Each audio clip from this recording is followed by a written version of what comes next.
नमस्ते दोस्तों। Now continuing off where we last left of.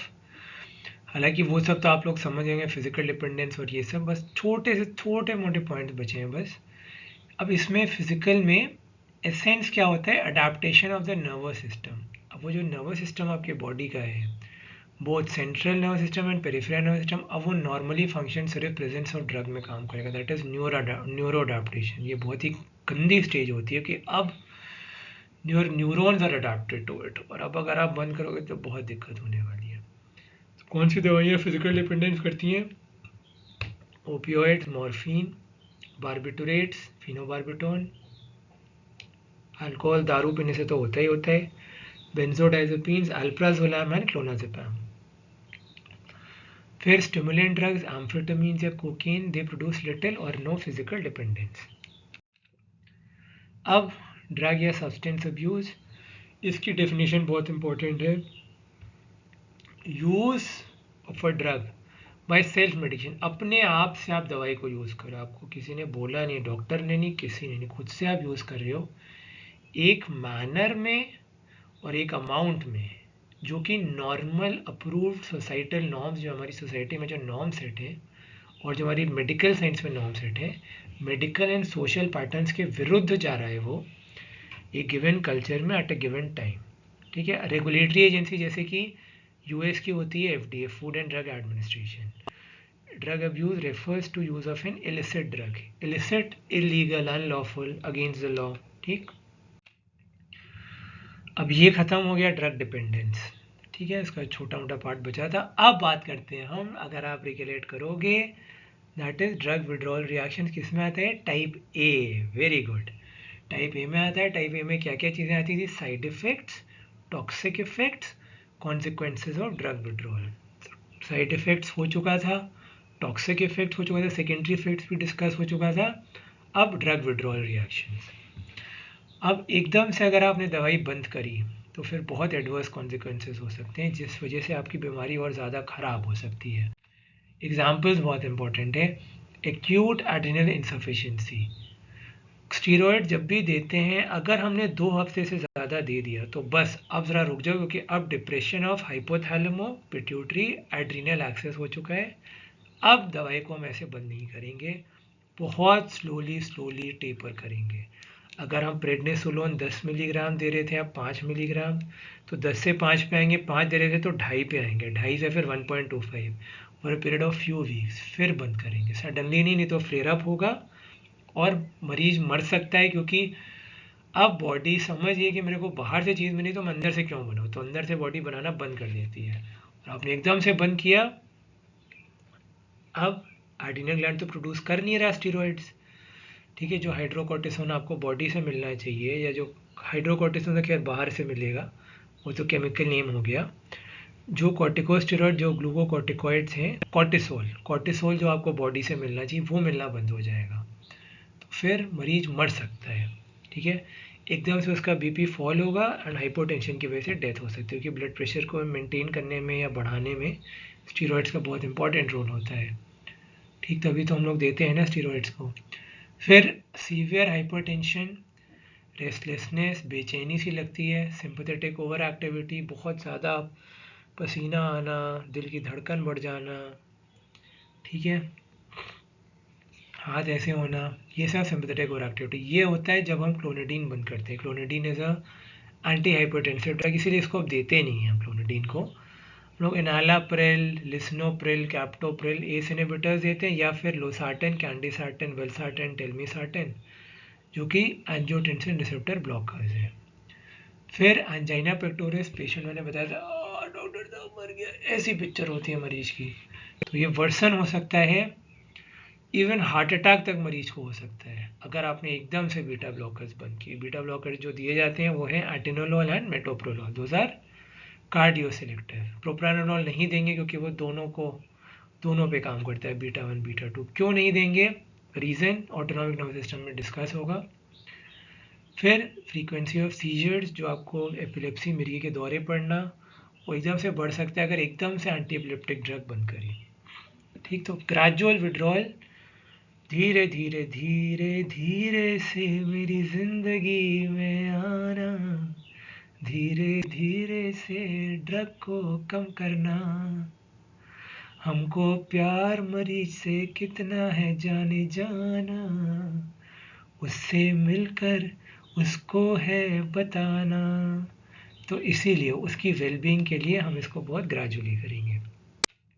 अब बात करते हैं टेराटोजेनिसिटी के, जो होता है बेसिकली द कैपेसिटी। एक ड्रग, सिंपल सी भाषा में अगर आपको हिंदी में किसी को बताना हो, तो प्रेग्नेंट औरत को जो दवाई दी जाए जो उसके होने वाले बच्चे को नुकसानदेह हो या नुकसान पहुंचाए, उसको हम कहते हैं टेराटोजेनिसिटी। ठीक है। अब इंग्लिश में capacity of drug to cause fetal abnormalities. अगर माँ पेट से है और उसके बच्चे को नुकसान हो सकता है किसी दवाई से, तो दैट एबिलिटी इज टेराटोजेनिसिटी। एक थैलेडोमाइड डिजास्टर आई थी विच वाज वर्ल्ड फेमस, बहुत सारे बच्चे फोकोमीलिया हो गया था उनको, सील लाइक लिम्स, मतलब हाथ पैर बेचारों के डेवलप ही नहीं हुए थे। ये दवाई बेसिकली मॉर्निंग सिकनेस के लिए दी जाती थी, सुबेरे सुबेरे प्रेग्नेंट औरतों का जो नोजिया एंड वॉमिटिंग होता है उसको प्रिवेंट करने के लिए। बट उन्होंने दिया तो, बट देखा नहीं कि क्या बुरी हालत हो गई, फिर इसको विड्रॉ किया गया। अब अलग अलग स्टेजेस पे फीटस इफेक्ट होता है। सबसे ज़्यादा वल्नरेबल पीरियड होता है ऑर्गेनोजेनेसिस का, जब ऑर्गन्स फॉर्म होते हैं, that is 18 to 55 days of gestation या प्रेगनेंसी। ठीक है, ये सबसे ज़्यादा वल्नरेबल होता है। फर्टिलाइजेशन इम्प्लांटेशन में अगर कुछ गड़बड़ होगी भी तो हो सकता है अबॉर्ट ही हो जाए, मतलब फीटस एक्सपेल हो जाए, प्रेगनेंसी फेल हो जाए, तो पता नहीं चलेगा। सबसे वल्नरेबल होते हैं। ग्रोथ एंड डेवलपमेंट में 56 days onward developmental and functional अबनॉर्मैलिटी, जैसे कि एस इनहिबिटर्स मैंने बताया था, कैप्टोप्रिल, एनालाप्रिल, ये सब कभी नहीं देंगे। अगर प्रेग्नेंट औरत को हाइपरटेंशन है, we always go for methyl dopa और labetalol. Labetalol is alpha plus beta, दोनों रिसेप्टर्स को ब्लॉक करते हैं लैबिटोलोल। ठीक है, एस इनहिबिटर्स तो हम लोग मिथाइल डोपा या फिर लैबिटोलोल देंगे प्रेग्नेंट औरतों को जिनको हाइपरटेंशन है। एस इनहिबिटर्स क्या करते हैं, हाइपोप्लेजिया ऑफ ऑर्गन्स, मतलब poor development of organs, specifically lungs और किडनीज, फेफड़े और किडनी। फिर non steroidal anti inflammatory drug, premature closure of the ductus arteriosus. Non steroidal anti inflammatory drug examples diclofenac, aceclofenac, aspirin. Generally ductus arteriosus का patent होना बहुत ज़रूरी होता है फीटल सर्कुलेशन में, क्योंकि उसी के थ्रू सारा ब्लड सर्कुलेट होता है। फीटल सर्कुलेशन में आप लोगों ने पढ़ा होगा एनाटॉमी में। बट अगर ये बंद हो गया पहले, तो फिर तो भैया दिक्कत हो जाएगी जो फीटस है। ठीक है, जो न्यूबॉर्न बेबी है उसको बहुत सीवियर प्रॉब्लम हो सकती है। फिर बात करते हैं risk category of drugs during pregnancy. A में तो कोई रिस्क नहीं, आराम से दे सकते हैं इसे injection. Magnesium sulphate drug of choice in एक्लाम्सिया।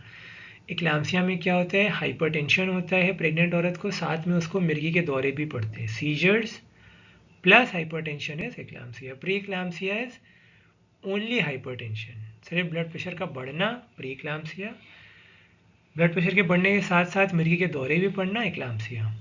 ठीक है, तो injection magnesium sulphate is a drug of choice in eclampsia. Magsulf आराम से दे सकते हैं, थायराइड की गोली आराम से दे सकते हैं।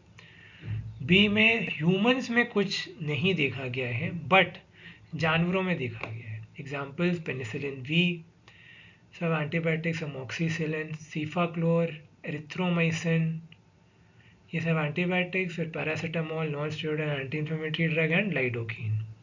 ठीक, लोकल एनेस्थेटिक। फिर सी में risk cannot be ruled out. ठीक है, अब इसमें एनिमल स्टडीज़ भी लैकिंग है या फिर उन्होंने एडवर्स इफेक्ट दिखाया है, बट अगर बेनिफिट ज़्यादा है तो फिर हम यूज़ कर सकते हैं, हालांकि रिस्क भी है।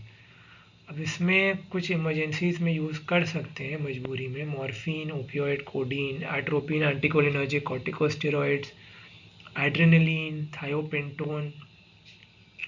मैंने बताया thiopentone is an ultra short acting barbiturate जिसको दिया जाए an inducing agent in general anaesthesia. ठीक, फिर उसके बाद ब्यूपेवाकिन, ब्यूपेवाकिन भी इट इज एन एनेस्थेटिक। फिर डी में बेनिफिट्स में आउटवे पोटेंशियल रिस्क, हालांकि फीटल रिस्क हो सकता है बट अब जो फ़ायदे हैं वो एक्सेप्टेबल हैं डिस्पाइट द रिस्क। इसमें हम aspirin, phenytoin, carbamazepine aspirin non steroidal anti inflammatory drug, phenytoin carbamazepine anti epileptic drug, और एंटी एपिलेप्टिक ड्रग इसमें होता है वैल्प्रोइड और lorazepam which is a sedative hypnotic drug. Hypnotic में तो नहीं, सेडेटिव में आएगा। हाँ, शांति की फीलिंग दे देगा, ठीक है। बट ये आपको मेडिटेशन से, योगा से, अनुलोम विलोम, प्राणायाम, कपालभाति करके भी मिल सकती है। जब प्राणायाम अच्छा है, प्राणायाम जिंदाबाद, ठीक है। फिर कॉन्ट्राइंडिकेट, ये तो देना ही नहीं है, ये तो नहीं ही देना है, ठीक है। अब इसमें आप याद रखते हो टाई गर्दन में यहाँ पे सब लोग टाई बांधते हैं, तो टी से थैलिडोमाइड ऑब्वियसली। आइसोट्रेटिनोइन इसको एक्ने में दिया जाता है, बट प्रेग्नेंट औरतों में नहीं दिया जाता है इसको। अर्गोमेट्रिन एंड ईस्ट्रोजेंस, ठीक।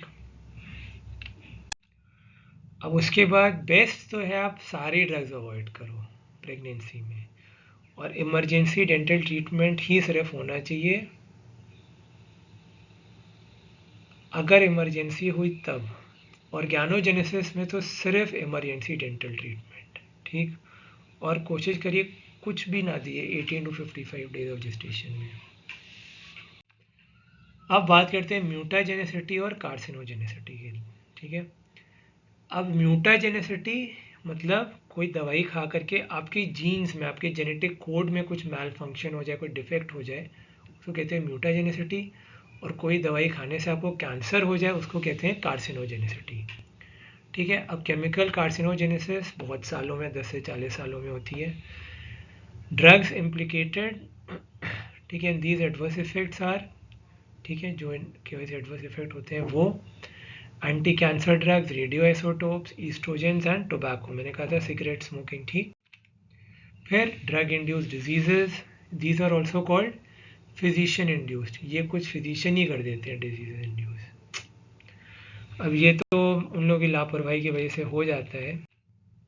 एग्जाम्पल्स इसके, पेप्टिक अल्सर, अगर किसी फिजिशियन ने non steroidal anti inflammatory drug दे दिया और हिस्ट्री लिया नहीं मरीज की, पता चला उसका एक्यूट गैस्ट्राइटिस है, तो एक्यूट गैस्ट्राइटिस बाद में पेप्टिक अल्सर बनेगा। तो हिस्ट्री लेना बहुत इंपॉर्टेंट है मरीज से, कि आप कोई दवाइयाँ तो नहीं रहे, drug history is very very important. Corticosteroid से ही पेप्टिक अल्सर हो सकता है, ठीक है, तो प्लीज़ टेक द हिस्ट्री।